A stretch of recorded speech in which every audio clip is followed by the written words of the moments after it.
Assalamualaikum warahmatullahi wabarakatuh. Kembali lagi di podcast Salam, persembahan dari Digital Media Bagus Salam. Sya, kali ini kan kita kan lagi puasa nih Sya. Gimana nih Sya kabar puasa ente Sya? Sebenarnya puasa mah aman-aman aja Mi. Cuma nih Mi ya, kayak makin kesini tuh makin banyak ini Mi, banyak apa namanya orang-orang ganggu Mi. Jadi bikin agak marah nih Mi. Kayak ibaratnya ya, kayak makin ke tengah lautan nih Mi ya, kayak makin kenceng ininya ombak-ombaknya Mi. Wah kayak anak-anak disuruh piket pada susah lah, pengen pukul aja rasanya Mi ya. Wah. Santai dulu Sya, santai dulu. Tenangin dulu Sya. Malu sama Ustadz di depan kita. Gimana kabarnya Sat? Sehat Sat? Alhamdulillah sehat. Alhamdulillah. Nah pas banget nih Sya. Tema podcast kita kali ini tahan emosimu kawan. Lagi pas banget nih ya. Nah jadi nih mungkin nih bisa nih Sat menjawab pertanyaan-pertanyaan Rasya nih kayak tadi. Kan kadang kalau puasa tuh suka ada aja Sat gangguan dari mana, mungkin di jalan tengah lapangan atau enggak depan kamar mandi. Tiba-tiba aja gitu Sat marah Sat tuh. Pengen nahan tuh kayak susah gitu Sat. Pengen ngeluarin aja marahnya tuh Sat ya. Tuh gimana tuh Sat menurut Sat? Baik. Alhamdulillah wassalatu wassalamu ala Rasulillah wa ba'd. Allah Ta'ala mengatakan wal kadhiminal ghaidha wal 'afina 'anil nas. Orang-orang yang menahan amarah dan memaafkan orang lain. Jadi saat apapun, dalam keadaan apapun, kita jangan marah ya, jangan mengeluarkan emosi. Ini diantara ciri-ciri orang beriman yang benar-benar mendapatkan ganjaran yang besar di sisi Allah Subhanahu wa Ta'ala. Nabi SAW pernah ditanya oleh seorang, "Ya Rasulullah, ausini. Ya Rasulullah, beri saya wasiat." Kata Rasulullah SAW, "La taghdab." Jangan marah. Kemudian dia ulang lagi pertanyaannya, "Beri saya wasiat ya Rasulullah." Kata Nabi SAW, "La taghdab." Jangan marah. Yang ketiga kali pun begitu. "Ya Rasulullah, ausini, beri saya wasiat." Kata Nabi SAW, "La taghdab." Jangan marah. Menunjukkan marah itu dosa. Ya, kalau memang memicu pukulan atau perbuatan dosa atau perkataan yang kotor, nah itu akan menimbulkan dosa. Sampai diulang 3 kali Sat ya sama Nabi Sat. Diulang 3 kali. Tapi puasa kita tuh Sat, kan kita marah-marah begitu Sat. Tuh puasa kita tuh gimana Sat? Batal atau enggaknya gitu Sat? Puasa nggak batal, tapi Enggak batal. ini dapat merusak puasa. Marah ini dapat merusak puasa. Ini pahala gitu Sat ya. Pahala puasa. Oh jadi misalkan dapat pahala yang awalnya banyak, mungkin berkurang kali Sat ya pahalanya. Berkurang, ya, berkurang pahalanya. Bahkan mungkin dia tidak mendapatkan keutamaan puasa. Ya. Maka Rasul sallallahu alaihi wasallam mengatakan, "Fa idza kana fi yaumi shaumi ahadikum fala yarfuth wa la yashab." Jika kalian sedang berpuasa, jangan dia berkata-kata yang kotor, jangan juga dia menjelek-jelekkan, ya. Maka tatkala marah apa yang dia harus lakukan? Ya, dia harus menahannya, jangan sampai dia melampiaskan emosinya saat puasa. Karena itu Rasulullah SAW mengatakan, "Wa in sabahu ahadun aw qatalahu falyaqul inni shaim." Jika ada yang mencelanya, ya, atau ada yang mengajak ribut, ajak berkelahi, katakanlah saya sedang puasa. Seperti itu. Tapi jangan pas buka puasa kembali ngajak ribut ya. Waduh, bahaya juga itu Sat akhirnya kan. Malah balas dendam gitu habis buka puasa. Jangan. Nah, kalau yang kayak provokator gitu Sat, yang suka mancing-mancing marah gitu Sat, tuh gimana tuh Sat? Kan kalau tadi tuh katanya Ustaz tuh buat marah yang diri sendiri Sat. Tapi ini dia nih malah ngajak orang buat marah-marah bareng Sat. Nasihatin. Ya, obatnya dinasihatin.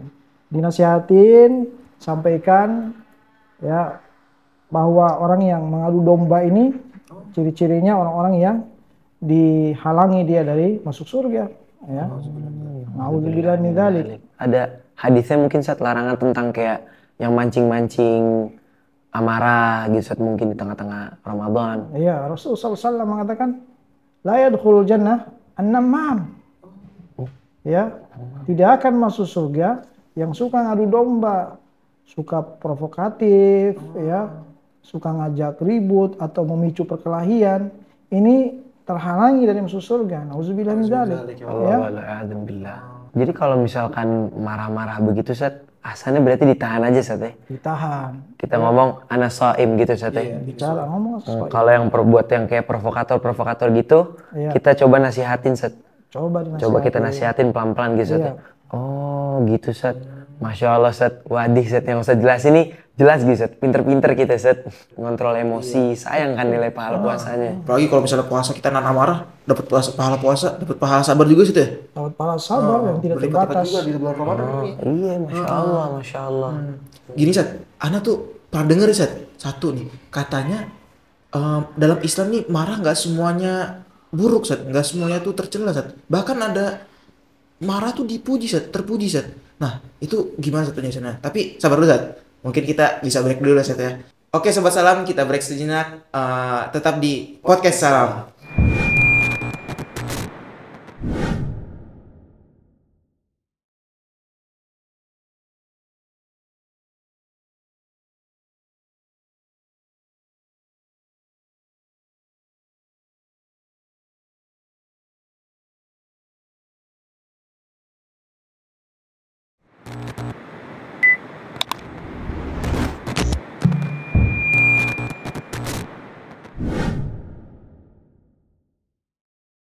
Assalamualaikum Sobat Salam. Nah, baik lagi nih di Podcast Salam. Nah, Sat, membahas pertanyaan tadi, Sat. Itu gimana tuh, Sat? Katanya ada marah dalam Islam tuh yang bahkan dianjurkan, Sat. Bahkan masuk ke derajat perbuatan yang terpuji, Sat. Nah, itu gimana tuh, Sat? Betul ada marah yang dianjurkan dalam Islam. Oh, ada. Tetapi marah yang mana dulu? Marah tatkala seorang melanggar aturan Allah Subhanahu wa taala. Seperti dia mencaci maki agama Allah, mencaci Rasul sallallahu alaihi wasallam atau menghina syariat Allah Subhanahu wa taala, maka orang seperti ini perlu dimarahi, tetapi harus ada batasannya. Ya, harus terukur marahnya. Jadi kejadian saat itu di zaman Nabi Musa, ya, ketika Nabi Musa kembali ke Syam, ke kaumnya, beliau dapati kaumnya dalam keadaan kembali kepada syirik. Dari menyembah Allah, menyembah berhala. Allah Subhanahu wa taala berfirman, "Walamma raja'a Musa ila qaumihi ghadbanan asifan." Tatkala Nabi Musa pulang kepada kaumnya, beliau dalam keadaan marah dan benci. Beliau mengatakan, "Bi'sa ma khalaftumuni min ba'di." Alangkah buruknya kalian setelah aku pulang. Ya, seperti itu. Maka marah tatkala seorang melanggar syariat Allah Subhanahu wa taala itu dianjurkan, bahkan itu berpahala. Kalau misalkan kayak mungkin ada ukuran-ukuran atau mungkin indikator gitu Ustaz yang nandain kalau misalkan marah itu tuh diperbolehkan gitu Ustaz. Mungkin lebih ke arah kayak adabnya kali ya Ustaz ya. Tentu, ya, tentu ada ukurannya, ya, marah-marah yang diperbolehkan. Rasul sallallahu alaihi wasallam bersabda, "Laisa syadidu bisur'ah." Bukanlah orang yang kuat itu orang yang pintar berkelahi, bukan. Wa innamas syadidu man massa ghadabahu. Orang yang kuat itu adalah orang yang mampu menahan emosinya, amarahnya. Jadi marah itu ada yang terukur. Di antara marah yang harus terukur, di antaranya marah yang tidak mengeluarkan kata-kata kotor, ya, pukulan dan seterusnya, ya. Itu marah yang terukur. Tatkala seorang melanggar syariat Allah Subhanahu wa taala, ya, kemudian kita nasihatin dia dengan sedikit emosi, tetapi itu terukur, tidak mengeluarkan kata-kata yang buruk, ya, pukulan, ya, nasihatin, ya, itu marah yang terukur. Rasul sallallahu alaihi wasallam tidak pernah beliau itu membalas dendam, ya, kepada seorang pun yang menzolimi beliau, kecuali jika orang tersebut melakukan pelanggaran dalam agama, ya, sebagaimana di dalam hadis yang dijelaskan oleh Aisyah radhiyallahu anha dalam Sahih Bukhari dan Muslim. Juga hendaknya seorang yang marah itu dia juga marah dalam memberikan hukuman, ya, misalnya guru kepada muridnya, orang tua kepada anaknya, kakak kepada adiknya, ya, dia memberikan hukuman, ya, dengan seperti contohnya ketika dia memberikan hukuman, tidak memberikan kepadanya apa yang selama ini dia berikan, dia tahan dulu karena untuk membuat dia kembali kepada Allah Subhanahu wa taala. Biar dia tahu sudah. Iya, biar dia tahu ini suatu kesalahan, ya, supaya dia kembali. Rasulullah SAW kan mengatakan, ketika orang tua yang anaknya sudah berumur 7 tahun, kata Rasulullah SAW, muru auladakum bisolati fi sab'i, wadribuhum fi al-ashar.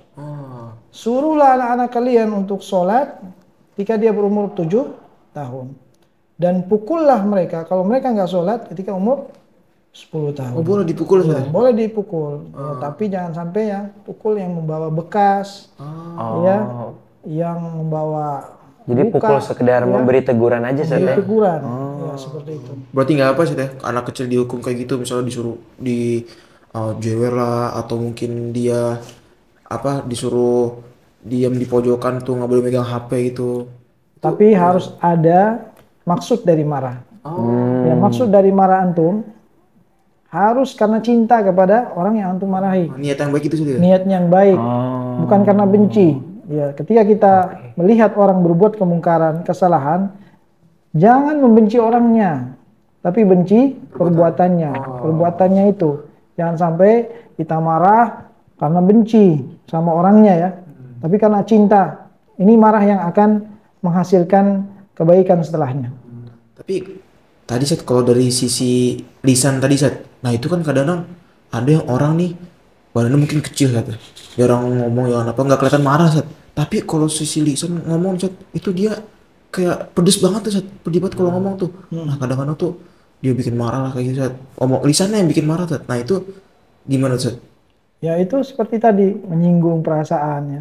Kadang-kadang ada ucapan yang menyinggung perasaan, ya. Dalam menanggapi ucapan yang menyinggung, ya harus sabar. Sabar dalam menanggapi. Sabar Ya, aja. sabar aja. Berarti kunci dari marah tuh lawannya sabar gitu Iya, Seth. seperti Sabar tadi. tuh, Seth. Nabi SAW tidak pernah membalas celaan orang lain, ya. Tidak pernah membalas kezaliman orang lain sampai dia melakukan pelanggaran syariat. Ya, pelanggaran syariat itu membuat Nabi SAW memberikan dia hukuman. Bahkan Nabi juga dilemparin sama jeroan-jeroan itu, nggak marah sih Teh. Betul. Ya, Ahlu Taif ya, melempar Nabi SAW sampai berdarah kepalanya, sampai kakinya berdarah. Nabi SAW bersabar. Ya. Masya Allah. Sampai mereka malah masuk Islam semuanya Ahlu Taif. Masya Allah, Masya Allah. Hidayah berarti ini. Hidayah. Masya Allah Seth, sampai masalah Islam aja tuh, masalah marah aja tuh Islam mengatur Seth. Islam sudah mengatur segala sesuatu, tidak ada yang dilupakan oleh Islam. Oh Seth, ada satu lagi nih Seth, katanya nih kalau bisa nahan marah Seth, bisa dapat bidadari Seth. Kalau misalnya Udah bidadari aja nih Syah. kalau bisa gitu nih pengen nahan marah seumur hidup, dia dapat bidadari soalnya nih. Sabar dulu Syah, udah bidadari aja, tahan dulu. Masih puasa Obrolan nih. kita ini makin menarik nih Seth, obrolan kita Masih makin puasa menarik. nih. Obrolan kita makin menarik nih Seth. Tahan dulu Syah. Tahan ya. Kita break dulu sejenak. Oke, Oke Sobat Salam, kita break dulu sejenak, tetap di Podcast Salam.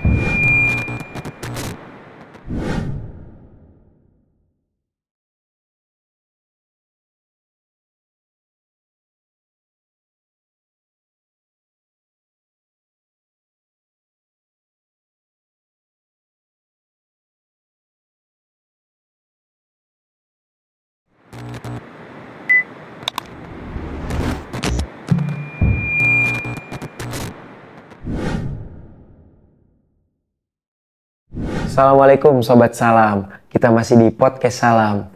Nah, kembali lagi nih ke omongan yang tadi Rasya ngomong nih Seth. Bidadari. Nah, tadi kan Rasya ngomong Seth, masalah bidadari Seth. Apa bener Seth yang Rasya ngomong itu Seth? Dan kalau emang bener Seth, hadisnya apa sih Seth? Tentang menahan amarah. Benar, hadisnya sahih. Orang yang menahan amarah, nanti di akhirat dia akan mendapatkan bidadari sesuai yang dia pilih. Ya, Allah berikan dia pilihan. Hadis diriwayatkan Imam Ahmad, Imam An-Nasai, Tirmidzi dan lainnya, dan dihasankan Syekh Al-Albani bahwa Rasul sallallahu alaihi wasallam bersabda, "Man kadhama ghaidhan wa huwa qadirun ala an yunfidhahu." Barang siapa yang menahan amarah Sedangkan dia mampu untuk melampiaskan amarahnya, emosinya dia mampu untuk melampiaskan, mampu untuk memukul, mampu untuk melukai, ya, mencederai. Apa kata Nabi SAW? Da'ahu Allah Ta'ala baina ru'usil khalaik. Allah akan manggil dia dan Allah banggakan dia di hadapan seluruh makhluk. Kemudian Rasul SAW bersabda, "Thumma khayyarahu minal khul'in ma sya'." Kemudian Allah Subhanahu wa taala menyuruh dia untuk memilih bidadari-bidadari yang dia mau. Ya, dari bidadari yang bermata Bebas, Sat. jelita. Itu yang mau Bebas. tuh. Berapa ya. banyak boleh tuh, Sat? Ya. Ada sudah ditentukan. Ajib, Ya. Ajib juga gitu. Sudah ditentukan bilangannya kan. Masing-masing laki-laki mendapatkan 72 bidadari. Masya Ya. Allah. Dia pilih yang mana dia mau dari bidadari-bidadari itu sebanyak 72. Sebanyak itu, Sat, Iya. 72, Sat. Bener. Allah Akbar. Nah, Kan nih tadi bilang ganjaran amarah buat apa bakal mendapatkan bidadari saja. Nah, kan kalau bidadari buat laki-laki saja. Nah, kalau buat perempuan tuh apa Sat ganjarannya, Sat? Sebenarnya tidak ada hadis yang menjelaskan tentang khusus wanita, ya, tentang menahan amarah, ya. Wallahu alam, saya tidak tahu hadisnya. Tetapi secara umum di dalam Al-Quran sudah menjelaskan, ya, semua laki-laki maupun wanita yang menahan amarah, menahan emosi, dia akan mendapatkan surga, ya, dan dia di surga dia bisa memilih apa saja yang dia mau, dia inginkan. Allah Subhanahu wa taala berfirman, "Wasari'u ila maghfiratin min rabbikum wa jannatin 'arduhas samawati wal ard." Dan bersegeralah kamu kepada ampunan Allah dan juga surga yang luasnya seluas langit-langit dan bumi. Wa iddat lil muttaqin, yang disediakan untuk orang bertakwa. Alladzina yunfiquna fis sarra'i wad dharra'i, yaitu mereka yang berinfak saat mereka lapang maupun sempit. Wal kadhiminal ghaidha wal 'afina 'anil nas wallahu yuhibbul muhsinin, dan juga buat mereka yang menahan marah, ya. Allah tidak kecualikan ini, Allah tidak khususkan ini perempuan, ini laki-laki, semuanya mendapatkan surga. Mereka-mereka yang menahan marah dan memaafkan orang lain, dan Allah mencintai orang-orang yang berbuat kebaikan. Jadi ini ayatnya yang mencakup semua khalayak. Lafaznya umum gitu Sat. Lafaznya umum. Masya Allah, Masya Allah. Nah, makanya nih buat sobat-sobat salam yang pengen marah tuh menunjuk amarahnya nih. Pikir-pikir lu deh hadis yang tadi dibacakan Ustadz ya. Bidadari itu. Bidadari lumayan tuh kan. Marah, nahan marah dapat bidadari nih. Nah, Sat, mungkin Ustadz ada kiat-kiat khusus gitu loh, Sat. Biar kita bisa menahan amarah, Sat. Ustadz kan terkenal nih sabar banget Sat, kita lihat nih orang Ustadz sabar nih Masya Allah. Gimana tuh Sat ya? Di antara kiat-kiat menahan amarah, yang pertama at-ta'awudz. Ya, meminta perlindungan kepada Allah Subhanahu wa taala saat marah. A'udzubillahi minasyaitonir rajim. Karena amarah itu datang dari syaitan, ya. Kita meminta perlindungan. Ya, amarah yang buruk, yang tercela tentunya, ya, datang dari syaitan. Ya, kemudian kiat berikutnya bagi yang lagi marah, dia duduk. Ya, Rasulullah SAW bersabda, "Man ghadiba falyajlis." Ya, wa idza ghadiba falyanam. Ya, siapa yang marah maka duduklah. Tapi kalau dia duduk masih emosi, masih marah, maka berbaring. Nah, ini diantara kiat menahan amarah, ya, berbaring. Wallahu a'lam. Jazakallahu khairan, Sat. Barakallahu fik, Sat, atas ilmu yang antum berikan kepada kita, Sat. Semoga bermanfaat bagi kita semua dan bisa menjadi motivasi lah buat kita ke depannya. Biar nahan marah ini. Iya, bisa menahan, menundukkan hawa nafsu kita gitu loh, Sat. Wallahu ta'ala a'lam. Kita akhiri dengan membaca doa kafaratul majlis. Subhanakallahumma wabihamdika asyhadu an la ilaha illa anta astaghfiruka wa atubu ilaik. Ana Sami dan partner Ana Rasya pamit undur diri. Assalamualaikum warahmatullahi wabarakatuh.